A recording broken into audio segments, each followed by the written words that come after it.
Hi, I'm Femi Oke, and you're in the stream. Today, meet comedian, podcast host, and activist Hari Kondabolu.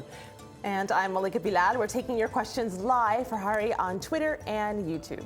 And for those of you who don't know Hari, his new Netflix special, Warn Your Relatives, was released globally this week. In it, he reflects on everything from Indians' love affair with mangoes to the Trump presidency. Here's a clip.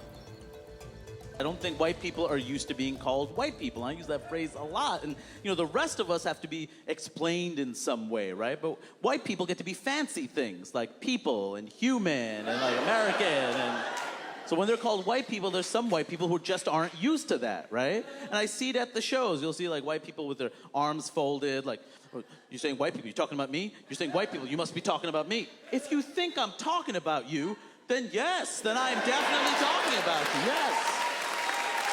You would fit the description. What I love most about that joke now is that when I look into the audience, you always see this. Oh.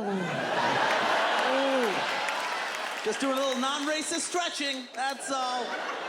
Hey, look at how And now, Hari Kondabolu joins us here on set. Welcome to the stream. Welcome back to the stream, Hari. Thank you for having me again. So good to have you. So as we saw there, social justice, racial justice plays a key theme in your Netflix special. And that's one of the things that apparently really resonates with our online community, who are also fans of you. So I want to pull up a tweet here. This is Abhishek. He says, the racism bit peppered throughout the show was very well done. Non-preachy, but making the right points about racism and being racist. Now, there's one particular joke that someone picked up on. He actually sent us a video comment because it resonated with him so much. Okay. This is Dhruv Manot. He's a student at Harvard University. Oh. And this is what he said about watching your Netflix special. Have a listen.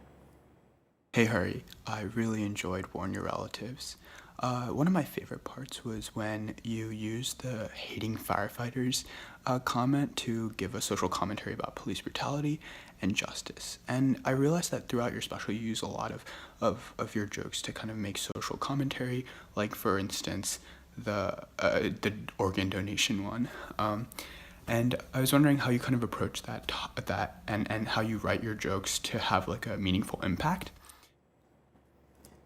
So this could be you giving away your trade secrets. How do you write first of all, your is he in a library? He's talking very softly. He was. And the joke's about loving firefighters. I think he might have said hating, but I think the key thing is, just like any other person, you have interesting conversations throughout the day. You have tons of thoughts, like you're a human being. You think about things. The difference between, I think, an artist and everyone else is everyone else moves on with their lives. Right? You go on, you have lunch, things happen, and that's it. With artists, you get obsessed with that thought. You get obsessed with that idea. You have to write it down. You have to think about it over and over and over again. And you think about, you know, reconstructing it and recontextualizing whatever that thought or idea was to strangers. Right. Most people don't think about, man, I had a lovely conversation with you. I can't wait to say the things I said to you with someone else. And that's what we do, and it's a very bizarre thing. So I think part of it is as simple as keeping track of the things you think about and being really vigilant about that. So I think that's one part. And the other part is knowing who you are. You know, it's not like I set out to make comedy that involved social justice issues. I'm not going to be like, I want to be a social justice comic and I want to be an activist and I want to use comedy. It's not that at all. This is who I am. I actually care about these things. And I think when you can share what you care about with a broad audience and be able to make them understand it and hopefully laugh at it, that's, I think, when you're successful. You have to be you on stage. So this is me. This isn't a special political lens I put on. This is actually me sharing my beliefs and my ideas and using humor to cope with things I'm frustrated about. And as a student, you actually had and studied for a BA in comparative politics. Yeah. You have a MA in human rights from the London School of Economics. A lot of money was wasted before I got here, yes, that's correct. So you have these very impressive degrees. How did you then get from there with a master's to doing stand-up now? Did my mom send that question in? Is that how you I wondered. You're super highly qualified. You're very smart. In fact, that's one of the criticisms of your comedy is you're too smart. Yeah, which is, I don't think I'm too smart. Only in America. I think that's a really sad state of affairs if we think that. But I mean, I've always done comedy. I did comedy when I was 16, 17, 18 years old, and I planned to do it for the rest of my life. Now, that doesn't mean I was going to do it professionally. I don't think that if you're passionate about something, you have to make money doing it necessarily. Nor did I think it was possible. Back then, there were no South Asians on American television. There was no South Asians with comedy careers. Why would I even think that? So I did it. I enjoyed doing it. I was an immigrant rights organizer out of college in Seattle. I worked with people in detention who were in the middle of deportation proceedings, people whose family members were dealing with that. I mean, it was intense. Hate crimes victims. And I did comedy at night. And I did it because I loved doing it. I did it just because it was a wonderful thing to do. And there was a great scene in Seattle at the time. And it took off. I stumbled into a career in comedy. And when I had these opportunities, when I got on television, when I got a manager and I got attention, it took me a long time to decide to actually pursue it because it felt like it could just go away. It wasn't available to us, but it felt like the door was open, and if I wasn't going to make an attempt to do it, then I would regret it later. And I'm glad I stepped through that door. So you mentioned your mom earlier, joking about her. Did she plant that joke? This is Stacy, who picks up on that theme, the theme of family that often makes its way into your comedy. Stacy says, I liked his jokes about his parents' cultural expectations and his mom's text message, his airport security jokes, and his material about race and white people. He pointed out true societal elements with a sharp wit, but he wasn't mean. And of course, for all of our audience members who aren't quite sure about these jokes that Stacy mentions, you can check it out on Netflix. It's available in 180 countries. But Stacy talks about your mom. Is that an intentional thing, or is it just that you find her funny, so she comes up in your comedy? My mother's funny. Like, it's not just me. I think objectively, people who meet her, I think, are charmed by her. She's very quick. I think so much of not only like being witty comes from her, but also taking frustrating, hard situations and being able to turn that into something positive. How do you recycle pain and turn it into something that can bring joy to yourself and other people? And I think my mom's had to do that in some ways to survive. That's what a lot of us have to do to survive when you're dealing with different kinds of pain. Do you mind if I play a little clip of you talking about your mom? Yes, absolutely. Let's play it. Let's have a look. You know when you're like an adult child and you like try to push your limits with your parents and say like, you're basically acting like a jerk and you can get away with it because what are they gonna do, hit you? You know what I mean? So I started doing that with my mom. I'm at home and I'm like, hey immigrant, I'm hungry immigrant, feed me immigrant. My mom walks over to me, looks me dead in the eye and she says, don't have children, only stupid people have children. Did you literally write down word for word? Yeah. Yeah, and now when I do it or when I tweet something she says, she's like, stop writing down everything that I'm saying. I'm not your material, but she secretly likes it. I think, because she's really funny. She's really thoughtful, and I think people have all these preconceived notions about immigrants, especially older immigrant women, if you're accented in particular, like, you have whatever depictions you have. And like, my mom's a complex person who's lived in America longer than she's lived in India at this point. She's a US citizen, she's struggled, she's raised kids here. Her experiences aren't just pain, she's also funny. Yeah. They aren't just struggle, it's how you deal with that struggle. And so, she's grown in 35 plus years, and it's really funny to see her kind of look back on all of it. Another family member who pops up in your comedy and who you work with is your brother. Yes. On your Facebook page, I found a couple of pictures of you and your brother. I just want to hug you. Oh my God. I want to squeeze you. That's essentially still us. Him going forward, meme like, oh, not so fast. What's your relationship like? How were you as little kids and how are you now? Because you work with your brother. Yes. In some ways, you've got a podcast right now. We have the Kondabolu Brothers podcast, and I feel like the dynamics of the podcast are still very similar to. I feel I need to share more pictures of this. Yeah, there we are. I mean, it's still very much older brother, younger brother. I'm the older brother, and he's the younger brother, and he's definitely a lot more, I think, curious. He needs to learn things for himself, and I'm cautious, and I'm much more anxious and worried, and that hasn't changed. The same way we were in that regard when we were 6, on a bigger level, we're the same way. I mean, what's nice is that, we grew up together, we were inseparable, but as adults, we've gone in different directions, we've done different things. Sure. What I love about the podcast is you see two brothers who have similar roots and certain core values, but you see how they're different, and you see how they can argue and discuss and talk about things big and small, and it's so relatable just because we're family. More than anything else, the podcast is about the connection of two family members and the different journeys they've been on, and the fact they're back in the same place. Sure. Let's have a look at the Kondabolu brothers podcast. Suntans. Man, this is hard because I think it's hard for either of us to relate to. I don't get it. It just feels overrated. And maybe that's just because we've never had to try for it. You know what I mean? Right. So what's the big deal? If anything, I find it incredibly insulting, right? Like, it's so hard to be a person of color, especially the darker you get, and you're telling me you just do it for fun? Right. And when you do it, it's valued. Yes. I'm doing it right now. Yeah, I'm doing it right now. No one's like, hey, your skin looks great. No one's saying that. But if it's a white person, did you go to the beach? Did you get some sun? Yeah, you're glowing. You're laughing at your own material. That's I was a good laughing sign. at his reaction. I mean, I think most of the show, honestly, it's him. Like, I think my job is to create some foundation for the show, and his job is to go as far away from what I planned as possible and just be free. And my job is to make it feel like a show and make the audience think that we're actually in control when we have no idea what's about to happen. But he's, I think, has such an incredible mind, and it's really nice to have this podcast out and have people discover how brilliant I know my brother is. So. A long time ago, you were working on a show called Totally Biased, and you did a little sketch, which was about a Simpson character called Apu. I've heard of him, yes. Fast forward to a documentary that came out in November when you were telling a story about Apu and your childhood. I'm just going to show a little clip of the idea behind it, Sure. because the documentary is available in the US, not internationally, so everybody internationally can catch up with A Problem with Apu. Have a look. I hate Apu. Hate Apu. And because of that, I dislike The Simpsons. The whole series. Yeah. I love The Simpsons because You hate yourself.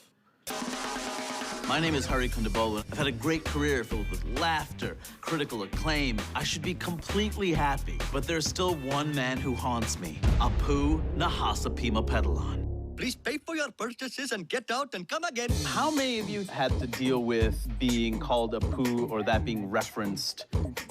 The Simpsons, Stereotypes, all races. The problem is we didn't have any other representation. Cabby, cabby, cabby, deli, deli, deli. Doctor. You know that a white guy does the voice? A white guy doing an impression of a white guy making fun of my father. How do you feel about that? Oh, I'm making a movie about how much I dislike it. Right away, they were like, can you do an Indian? So you had kind of a who's who of South Asian American actors and actresses in that. Aria here on Twitter says, what do you then say to people who say Apu is just a cartoon character, a voiceover meant to be funny and has been a character for over 28 years, so why bring it up now? I mean, I think, first of all, the film is about a certain period of time. It's about when a lot of us only had one source of representation, and that representation was this cartoon character. And it wasn't even really just a stand-in for us, it was more a stand-in for my parents. And I really believe that representation matters, right? Representation, especially when you don't know another person, another culture personally, you figure it out from television and film. That's the way it's always been, and we had no way to respond to this, right? Now we're in a different era. We have so many more South Asian voices. This is just one of many, but when you only had the one and it's not controlled by you and you can't reply to it, it's very frustrating. And to me, it's part of a larger legacy of minstrelsy in this country. It's not the same as the history of black minstrelsy in America, but it's from the same legacy of this is going to be prosperous if we use this face, use this ethnicity as a prop to make people laugh, to sell a product. It's in that vein. And to me, it's like, fine, if you're going to do that, can we make money off talking about our own experiences? Are we allowed to share our own genuine stories? Now we're beginning to. And I don't think that's just because diversity is important, we have to push it. It's because people in Hollywood found out that we have money too and we'll spend it, and we just want stories that relate to us. So I think it's important because I think, for me, it's less about Apu and it's less about The Simpsons. It's a case study that I'm that I'm comfortable with because it's from my past, and it's also an example that's both the past and the present. There's very few examples of art that last 30 years, and it's a way of saying, this is how that got made, this is why it's not acceptable now, and here's the background of it. How do we prevent things, maybe not exactly like this, but things that aren't fair and representative of people's experiences? How do we prevent that from happening again? So most people in our community are completely on board with what you just said. I want to share one view, though, and Manik is not alone here. This is Manik Govinda, and this is what he had to say. And there are a few other people who tweeted in similar comments, but have a listen to what he told the stream. From my point of view, he's an American hero, a self-made immigrant. Why reduce a very complex Indian character just because he has a strong Indian accent? Done a voiceover by Hank Azaria, who's not Indian. It seems senseless to me. I do not find it offensive, and I speak also from someone of South Asian origin, as an immigrant from a working class Indian ancestry background. Why reduce him to a one-dimensional stereotype? He's asking me why I reduced Apu, a fictional character that's drawn and voiced by someone else, how I made him one-dimensional? Okay, first of all, he's British, so like the experiences of people living in the UK and living in the US are different and complex and in different ways. I don't know what representations you've had in the past, but certainly you got Goodness Gracious Me and a bunch of other shows before we did. So actually, we were talking about that in the office about the stereotypical characters from the 1970s and 1980s sitcoms, which were exactly like Apu for different ethnic backgrounds. And there were more of them as well at the time. Yeah. This is one piece and that they're was incredibly popular. Yes. Oh, they were as is Apu. And it's the same discussion probably that happened then, I would imagine. Like it was normal. Someone probably complained, "Oh, shut up! This is just part of. Can't you take a joke?" Yeah. I can take a joke, but when am I going to be able to reply? And it took me 30 years to reply. So the character, it's not one-dimensional, and he's right on that. But it began as a one-dimensional character, and it wasn't given depth. The character began as Hank Azaria does the voice in a room, everyone laughs, okay, let's make him Indian, even though they knew it was cliched. And then they added depth to their credit to this character. Now, if there were other characters and other voices and other experiences, that's different. This is all there was. That's the biggest critique. And also to say that, I'm not giving this cartoon enough credit, I just give us more credit. I give my people more credit, that we have the ability to make much more complex images than that. So whether they keep this character on the show or not, I don't care. It's been 30 years. It's not really important. I happen to love The Simpsons, and I don't necessarily hate that character. I'm pointing out that it was difficult for that period of time, and you might think, well, it's better now. Well, not if you're like, a queer person of color, or a queer South Asian, if you're a female, South Asian, if you're a South Asian woman, if you're trans, if you're LGBTQ, if you're an immigrant, where are your stories? Where are your stories? I mean, that's the same issue. We still don't have that fair representation. I actually love that you brought that up. Where are your stories, and the fact that this documentary was your reply, because this is some of the comments we got. This is Shabir, who says, "You're representing our faces, our features, our stories, our voices, our families, and you're doing it wrong." And that's a quote from the documentary. He says, "That's a quote that resonated with me. Just wondering if there's anything that Hari sees that's leading the charge to correct this narrative from the South Asian community in TV and film." Before you answer, we actually got an answer from that community from a film producer. He sent us a video comment. This is Adi Shankar out of California, and here's what he said. We launched a screenwriting contest to crowdsource a cure to this Apu problem. You see, right now, The Simpsons is sick. The Simpsons is a predominantly male Harvard grad writer's room of these folks who lack perspective and suffer from groupthink.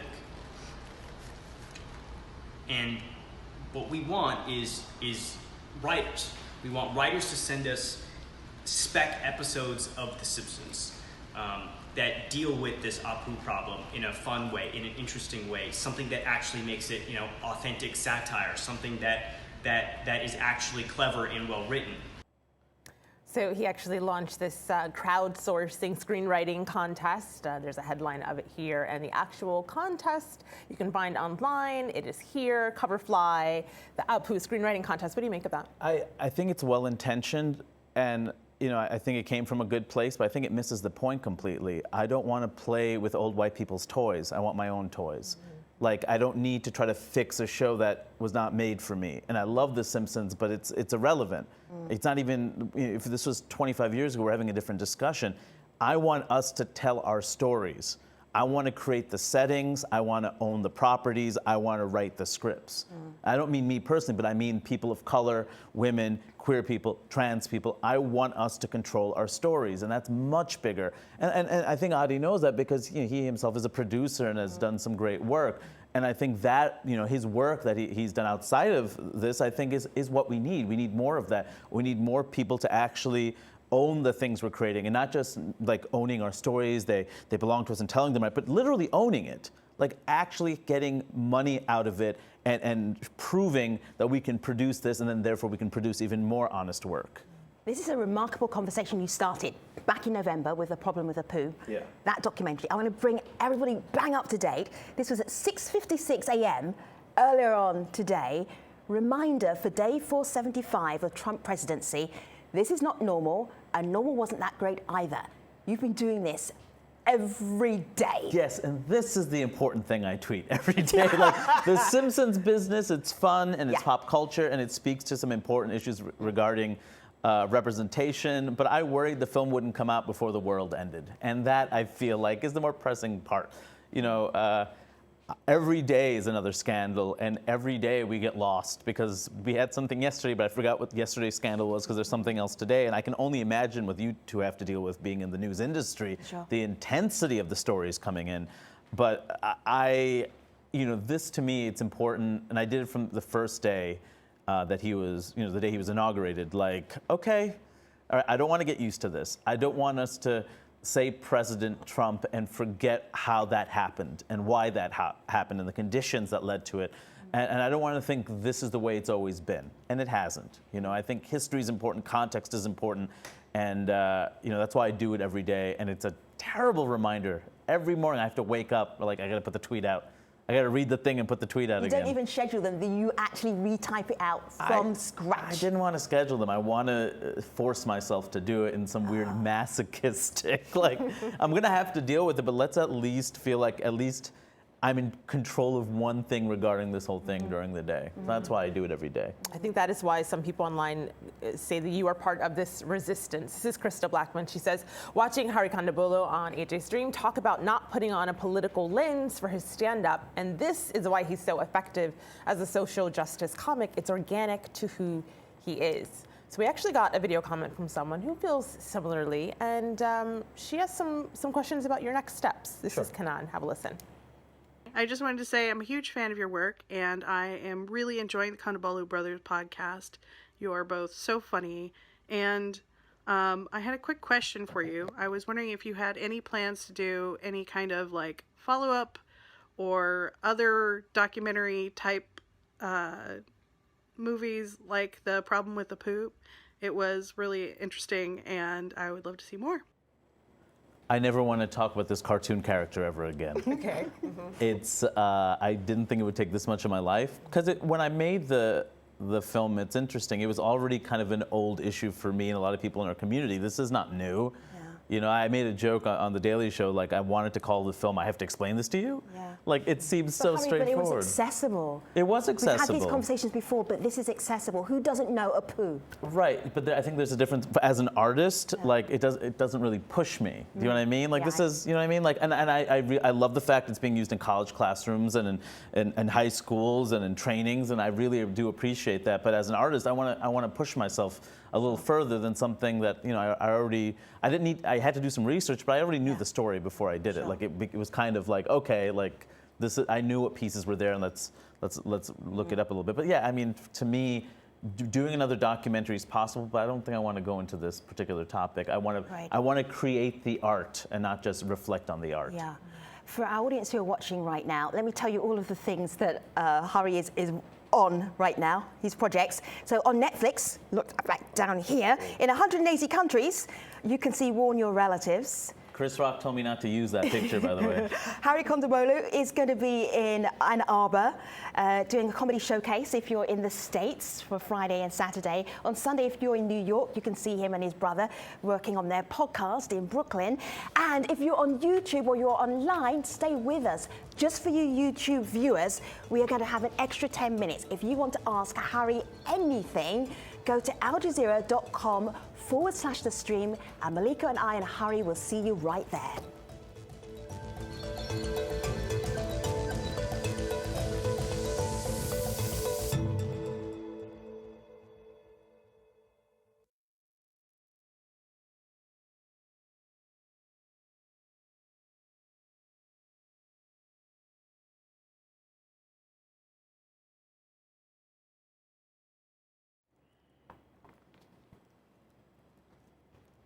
Hello YouTube, this is exclusively for you, 10 minutes of Malika, myself and Harry Kondabolu. I like to think of this as Harry Unplugged. Shall we start with a clip? All right, what do I have? Am I allowed to curse now or still? Well, we bleeped out the little bit in this clip, but it's a great one. Okay. It's about what liberal means. Liberal people. How do they act? How do they behave? Have a look. I got offered a gig recently in North Carolina, and I was really nervous about it, right? And some of that has to do with my own preconceived notions and fears about the South, you know, because I've read American history. And so some of it's on me. And my friend's from North Carolina, and he's like, Hurry, you're being ridiculous. You're performing in Asheville. Asheville's the most liberal part of North Carolina. And I'm like, I don't know what the fuck that means. Does that mean they call the ambulance after the hate crime? What does that mean? What does liberal mean for me? We are laughing here, but it's a dark laugh. Yes. I just want to show everybody this, because they may have missed this with your Netflix special, the title, and then underneath it, very subtly, this mic kills fascists, right? Yeah. People keep missing that. I caught that. I was like, okay, this is your work. This is your activism at work. I mean, it's a reference One to joke Dylan. at a time.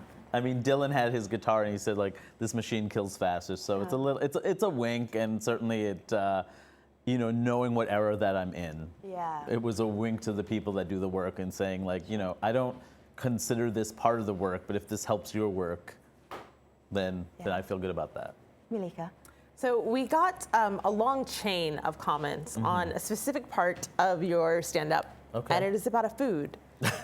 Do you know what I'm referencing? I'm assuming it's about mangoes? It is about mangoes. Yeah. Abhishek right here. Most people love it, but Abhishek right here says, why did you let everyone in on our mango love? For our audience that doesn't quite understand what he means, can you briefly explain to us without ruining your joke? Sure. I mean, basically, I talk about how there's all these stereotypes about South Asians, and I say specifically Indian in the piece. I wanted to say South Asian, but like I didn't want to have to explain South Asian, and I have a limited amount of time, and so my bad, everyone. Pakistanis, Sri Lankans, Bangladeshis, you're in on this too. I know all the people from diaspora, you know. But I just talk about how Indian people love mangoes, and that's a stereotype we don't talk about enough. And I talk about how we love it and how we eat it and how we'll suck the seed to get every little ounce of it. And the question's fair. Why did you let everybody in on it? I was weak. I wanted to laugh. I sold us out. The South Asian Illuminati is not happy about my choices to share that information, but I felt it was in my best interests, and I think in the long run, I think it'll be in also my best interest. So this is Erie here, and her thoughts on it. She says, it seems to be a universal South Asian experience, as you mentioned. Our family are just as enthusiastic about mangoes as Hari says his family is. Also, it's the childhood memories associated with it, like the story of my grandmother locking us in a room so we could enjoy mangoes in peace. So clearly it's resonating with people, but I do wonder when you bring up family members and you bring up personal things in your comedy, what do those people think about being in there and being laughed at? I mean, I try, like, when I talk about my mother, I put my mother in a position of power, right? So she's not getting laughed at. She's the one in control. And if she's making fun of someone, it's usually me or my father or my brother. So, you know, I make sure she's empowered in those situations. And, you know, I'll talk to my dad. My dad is fine with it. I think he's just happy I'm on TV. So I think it doesn't matter how I got there, as long as I'm on TV, he's okay with it. And so, I try to run things by people before I decide to go if it feels like it could be a deeper cut. But Yeah, I mean, they're pretty good about it. And I think it's important to do. I think that if I'm going to talk about these bigger issues, people need to know where it's coming from. You know, I think that's what helps the most, I think, with this kind of art where you're trying to talk about big things that might be sensitive. Well, let people know why they should like you and why they can relate to you before you explain to them why you might have a difference of opinion. There are two phrases that come up a lot when you do your stand-up. Yeah. White people, white privilege. Yeah. I'm thinking, because you have quite a broad audience that come to see you. Yeah. What is it like? Are these people who, I have trouble saying it because I don't like the phrase black people. Sure. Because it's like you people over there. Yeah. But do people start to squirm? Yeah, a little bit. I mean, not the first time. It kind of depends on the city. In some cities, it's like, 5 was the limit, wasn't it? Once I hit the 5th white people, it's like, we got whited out. Let's move on to the next thing. But yeah, I mean, I think it's important because to me, it's the given and it shouldn't be a given, right? Like whiteness and Americanness and humanity are all grouped as one, and they're not. You know, they should not be seen as that.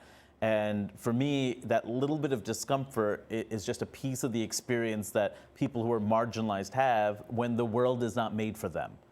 And that could be any culture, but I'm specifically talking about this one. Yeah. And what it feels like to be a non-white person in a world that's not made for you. And even if they say it's a melting pot and it's all, you know, it's for everyone, we're all American, well, it doesn't, the media doesn't seem to indicate that I'm equal in that regard. And you relish it. That's the real relish when you say it. It feels good. I mean, it feels good when people are in my corner, and it kind of feels good in a different way when they're not, because it's a hole that I've dug that I have to get myself out of. And as a creator of art, that's a challenge, you know, and more times than not, now I can get myself out of it. There was a time where that was not the case. Would you like to share that moment with us? Oh, there have been too many. There have been too many shows where, you know, you're going through the motions and you keep telling yourself, my skin will get thicker by doing this show, even if no one's laughing, even if people are uncomfortable. And at the end of the day, I realize, like, if something awful happens, it's just material for later.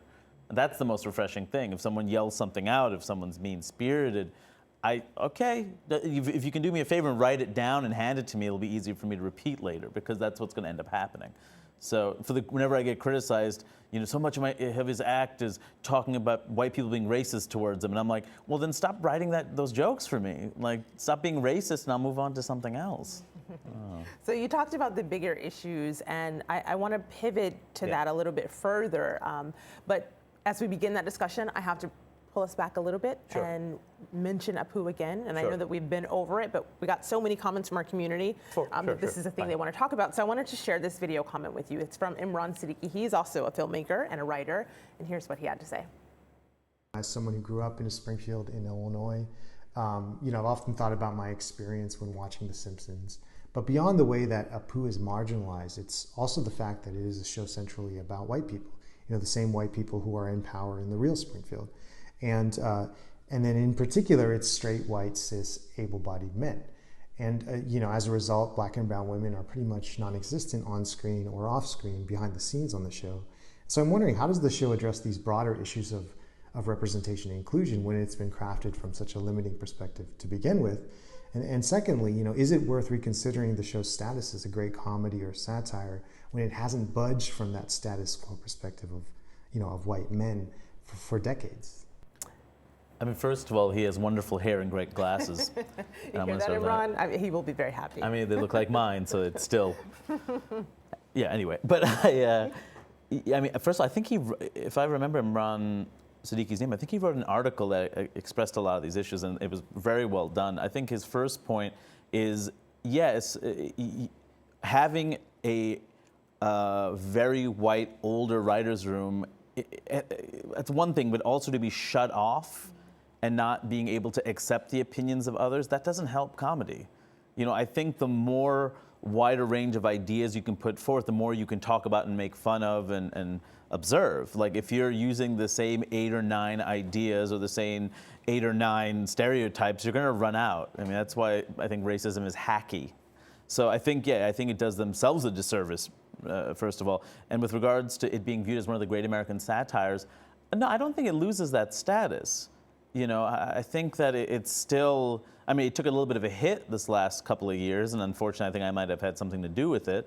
But, you know, I don't think it I don't think that like it's lost, because those tools that I was taught by watching that show, I'm using, strangely in some ways against the show. But like that's what it means when you're incredibly influential. I was taught to criticize pop culture and be critical about everything because I watched that show every day as a kid. I watched The Simpsons every day. So no, I don't think it loses its status, but times change. And we're waiting for the next big things to come up. And look, because so many of our voices were suppressed, that means that those voices are the new cutting edge voices that we need now. The new voices in some ways were the old voices that weren't allowed to be heard. So I'm glad you said that, the cutting edge voices, because we got this on YouTube live. Funky says, I think it is up to the consumers of the media to make the changes from the ground up. Hollywood isn't going to fix a money-making machine unless people demand something different. And one more comment I wanted to bring in. Can I answer that one, or after? Added on to this one as well, because I think they're saying something similar. The Yafnet says, Funky, he replied to that person earlier, says the status quo seems hesitant to embrace and nurture the next generation of creators in their totality. So my question is it their responsibility? Their responsibility is to make money.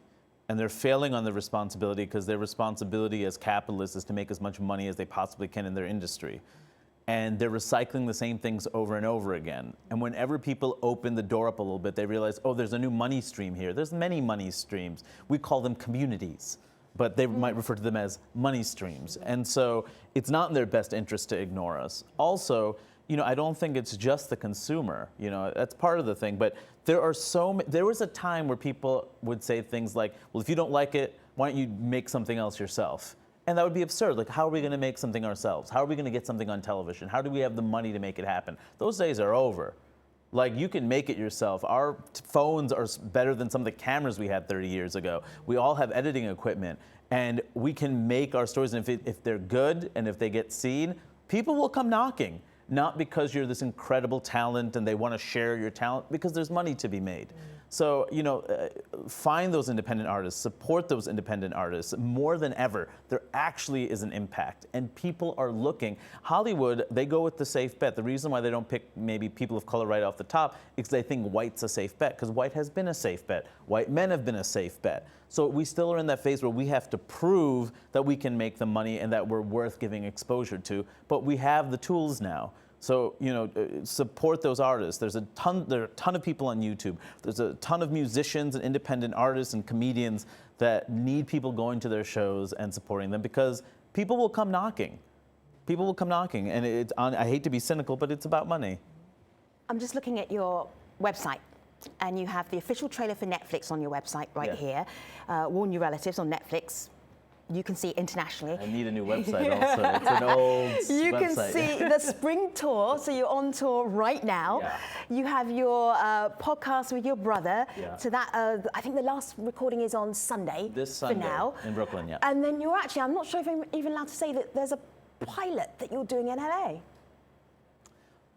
Yeah, that's not that is not official. It's not official. So nothing's It's happening fine. in LA. Nothing's happening in LA. Just forget you heard this. There was a pilot. This is a YouTube off the record post show no one needs to know about. But this is an exciting time for you. It's a good time. There's so much happening. It's a good time. I mean, to me, like, I think I've been in this long enough to know, like, until it's signed, sealed, and delivered, they're just a bunch of possibilities. But the one thing I feel that I can control is my stand-up. That's the one thing that is direct to consumer. Go on stage, I can say whatever I want, and it can't be filtered. And to me, that is always good. That will always be the bread and butter for any comedian. That and stand-up in so many ways, it's always a step or two ahead of the rest of the industry, because we're not dependent on others and their money to put us forward. We can put ourselves forward. We can film our sets. We can put them online, and they'll come to us. So I really do feel that stand-up is the first line. It's been a pleasure. We have to jump off YouTube, but not before Malika says this. One last question I had to get in here. This is Yafnet, who is watching us live on YouTube. Thanks for watching. Yafnet says, I have to check this guy out. Hopefully he is not so afraid of the South anymore.